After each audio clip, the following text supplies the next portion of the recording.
وہ ایک ٹھنڈی اور اندھیری رات تھی نومبر کی، جب زارا اپنے نئے اپارٹمنٹ میں شفٹ ہوئی۔ بلڈنگ پرانی تھی، دیواریں پرانی اور دراریں پڑی ہوئی تھیں، مگر کرایہ سستا تھا اور زارا کو ایک نئی شروعات چاہیے تھی۔ جب وہ اپنے سامان کو ان پیک کر رہی تھی، اس نے محسوس کیا کہ ہوا میں عجیب سی بے چینی تھی۔ کونوں میں سائے کچھ زیادہ ہی لمبے لگ رہے تھے، اور رات کی خاموشی اتنی بھاری تھی کہ لگتا تھا جیسے بلڈنگ خود اپنی سانس روک کے بیٹھی ہو۔ اس رات زارا اپنے بستر پر لیٹی ہوئی چھت کو گھور رہی تھی، جب اچانک اس کے کان میں ایک ہلکی سی آواز آئی۔ زارا۔ اس کا نام کسی نے دھیمی آواز میں پکارا تھا۔ زارا نے گھبرا کے اپنے چاروں طرف دیکھا، مگر کمرہ بالکل خالی تھا۔ آواز میرے ذہن کا وہم ہوگی، زارا نے خود کو سمجھایا اور واپس سونے کی کوشش کی، مگر جیسے ہی اس نے آنکھیں بند کیں، وہی آواز دوبارہ سنائی دی، اس بار زیادہ قریب اور زیادہ تیز۔ زارا۔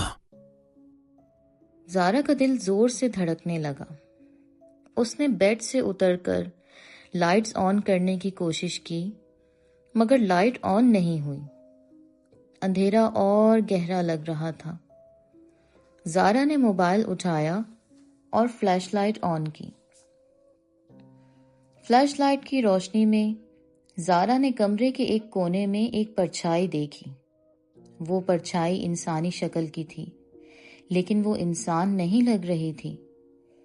اس کی آنکھیں روشنی میں چمک رہی تھیں، اور اس کا منہ عجیب سی مسکراہٹ کے ساتھ زارا کو دیکھ رہا تھا۔ تم یہاں کیوں آئے ہو؟ ایک اور آواز گونجی۔ زارا کی سانس اٹک گئی۔ اس پرچھائی نے زارا سے بات کی تھی۔ زارا کے ہاتھ کانپنے لگے، لیکن اس نے ہمت کر کے پوچھا، تم کون ہو؟ پرچھائی نے دھیرے سے جواب دیا، میں وہی ہوں جو اس جگہ کا اصلی مالک ہے، اور اب تم میرے مہمان ہو۔ زارا نے ڈر کے مارے وہاں سے بھاگنا چاہا، لیکن اس کے پیر ہل نہیں رہے تھے۔